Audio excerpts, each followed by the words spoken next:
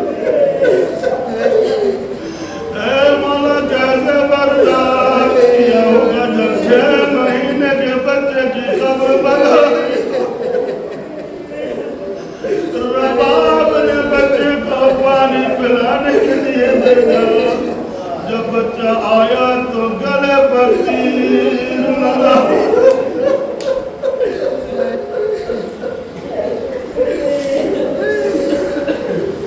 اللهم اغفر للمؤمنين والمؤمنات والمسلمين والمسلمات الأحياء منهم والأموات واجعل بيننا وبينهم بالخيرات إنك مجيب الدعوات إنك على كل شيء قدير ربنا تقبل منا إنك أنت السميع العليم.